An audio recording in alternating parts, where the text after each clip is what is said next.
بسم الله الرحمن الرحيم.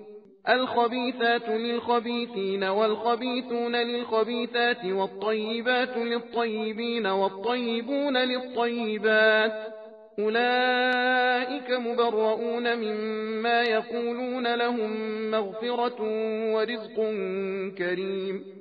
يا أيها الذين آمنوا لا تدخلوا بيوتا غير بيوتكم حتى تستأنسوا وتسلموا على أهلها، ذلكم خير لكم لعلكم تذكرون.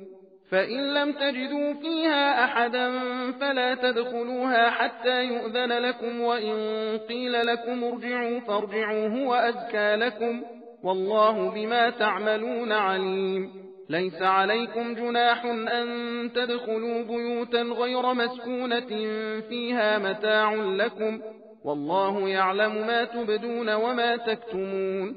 قل للمؤمنين يغضوا من أبصارهم ويحفظوا فروجهم، ذلك أزكى لهم، إن الله خبير بما يصنعون.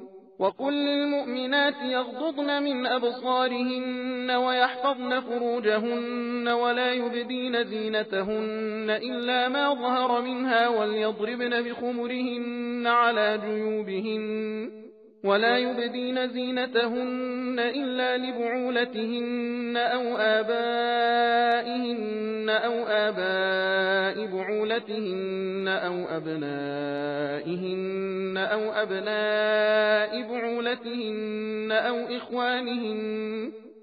إخوانهن أو بني إخوانهن أو بني أخواتهن أو نسائهن أو ما ملكت أيمانهن أو التابعين غير أولي الإربة من الرجال أو الطفل الذين لم يظهروا على عورات النساء، ولا يضربن بأرجلهن ليعلم ما يخفين من زينتهن.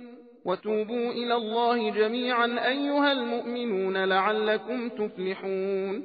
وأنكحوا الأيام منكم والصالحين من عبادكم وإمائكم، إن يكونوا فقراء يغنهم الله من فضله، والله واسع عليم.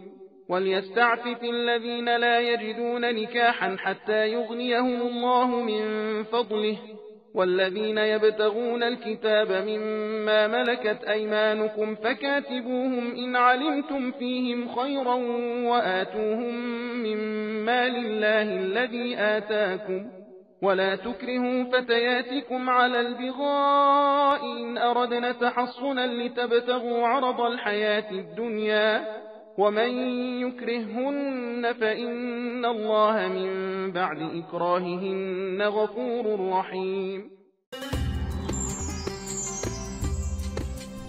सबील कुरान हिदायत का रास्ता।